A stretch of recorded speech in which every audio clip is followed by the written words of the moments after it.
Hey, if you're having a hard time of accomplishing your goals, not necessarily having a hard time accomplishing goals, but having a hard time figure out the reason why, then you found the right video. Hey, Daniel, cue in the intro, please.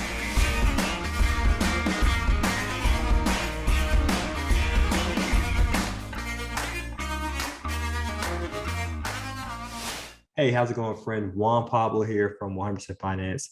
And first and foremost, I want to thank you for visiting this video as well as our channel. Now, on this channel, we like to discuss the three pillars to financial freedom, which are personal finance, funding, and real estate investing, with an emphasis on multi-unit, multi-family investing. Now, occasionally, we do talk about things that relates to, let's say, personal finance, personal development, as well as self-help. Why? Because all these things are important towards your business or real estate investing goals. All right. So if you're new to the channel, again, welcome, but make sure you like the video and subscribe so that way Google, the algorithm, can do its thing and providing you with additional videos that will help you get closer to your goals. Now, speaking of your goals, let's dive into the topic.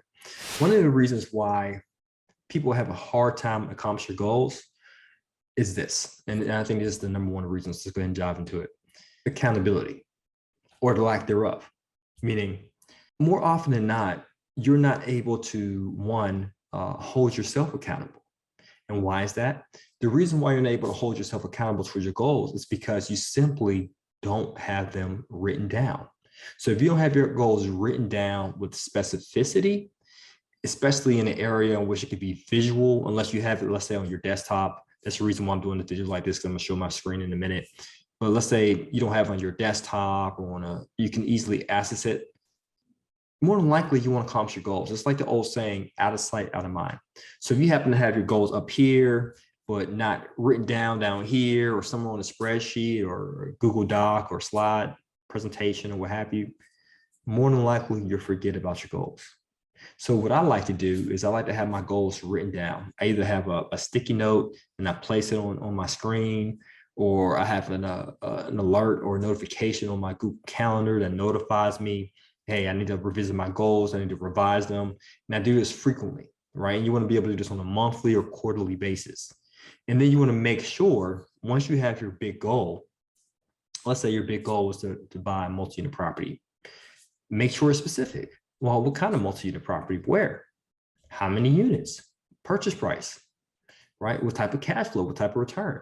So jot down the end goal of what you want in specificity, first and foremost. And then once you have it jotted down with specificity, then you want to see, okay, what daily actionable steps can I take to get me closer to that goal? So first and foremost, you got to hold yourself accountable. Now, the second thing I want to touch on about accountability is maybe lacking an accountability partner, right? Because let's say health, this is easy to use as an analogy. Let's say, it's a new year, you want to get in shape, look great, feel great, and you start going to the gym.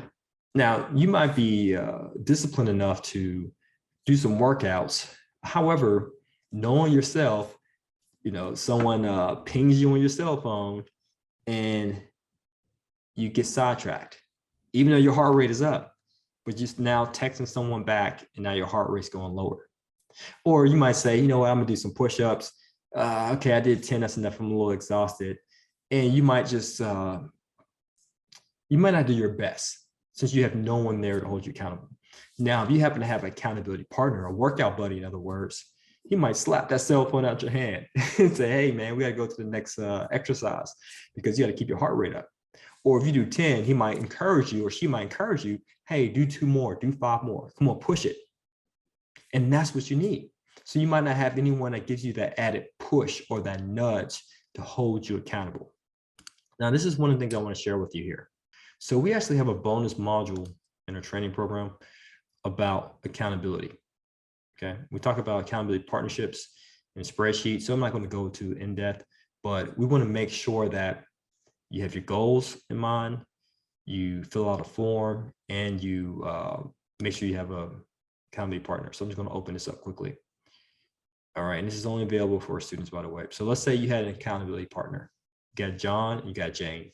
And so you want to be able to jot down all the goals that you want, and don't make them like a list of 100 different goals, but just big goals you want to accomplish by the end of the quarter, by the end of the year. Okay. And you might want to quantify it or segment these goals into the key areas of life. There's many, but just to a small key area, such as work goals, work-related goals. Work goals can be at your current job, or if you're like me, if you're in business or real estate, you might have goals for those things. So you want to be able to have one big goal for that, for your relationships, as well as for your health, as well as let's say another one could be R&R, rest and relaxation. Again, you can have as many goals as you want for any other area of your life, but I recommend just keeping it simple. Just 4 to 5 major goals for each area of your life. It could be spirituality, whatever you want to put in there. It could be fun. If you realize you're a workaholic, you don't have enough time to have some fun, kick back, relax, just whatever it is, just make sure you keep it short and simple. And let's say you're Jane Doe. So Jane Doe, what she will do is she needs to select the goal. Let's say she wants to work on her rest and relaxation. Let's say she's a workaholic. So then she can have some sub goals under rest and relaxation. She might want to say take Sundays off. Let's say she works like a dog 7 days a week. You know, she's always working. So you might say, you know what?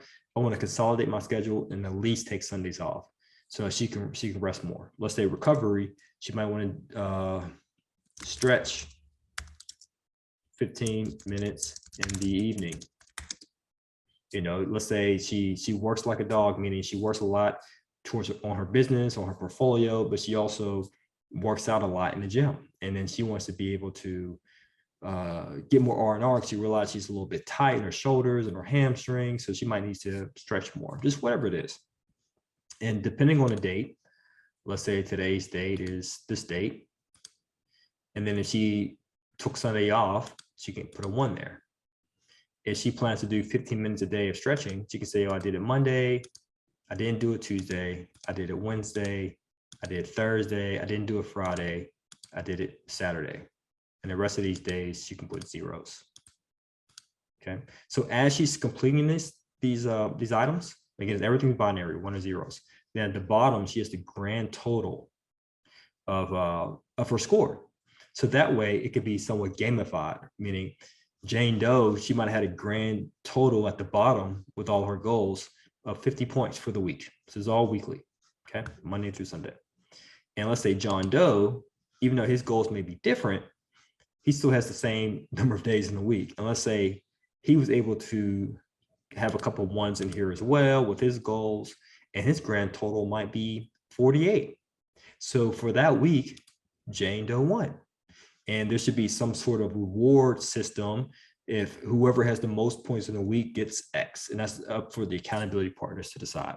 So that's another reason why you might be lacking where your goals are concerned, mainly because you're not having someone hold you accountable, you're not tracking it. All right, so I just want to stop that screen share. Now, those are the 3 things I want to share with you. For one, you don't have your goals written down, right, with specificity. It's not actionable step-by-step of what you want to do. Second thing is you might not have an accountability partner in which you guys are tracking your results and having it gamified. And the third thing is this. It could be that you're not exercising discipline. Now, I do have a video below that I definitely recommend for you. It's called about being disciplined and so forth. So just check the link below to learn more about it. Now, as a result of lacking discipline, meaning you're doing certain habits daily, it can have a negative impact on your goals, especially if you're not disciplined where your health is concerned, because I don't care how smart you are, you know, or how many connections you got, what's your credit score, how much money you have.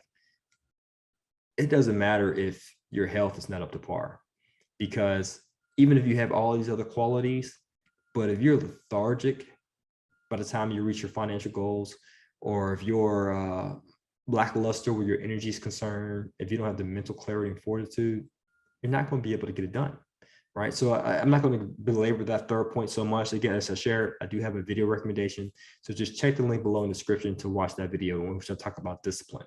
the daily habits needed to accomplish your financial goals. All right, guys, so that's it for today. Hopefully you found some value. If so, please share it with your community. But one last thing I want to mention, if you are interested in learning more about joining our community, right? As I share, we have these spreadsheets and resources. Some of them does relate to personal development, self-help, because it's all one and the same, right? Personal development, you got to have personal development before you have business development.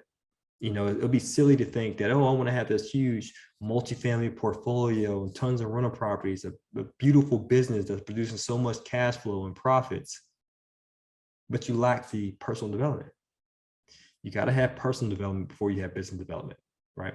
But also, what I want to share with you, we do have the concrete training, the technical knowledge, step-by-step process of acquiring multifamily, multi-unit property. So that way you can get financial freedom, get passive income. So that way you can do with what you will with your spare time. And if that interests you, then check the link below in the description to learn more. So as always, guys, to your success, continue to earn passively, live passionately.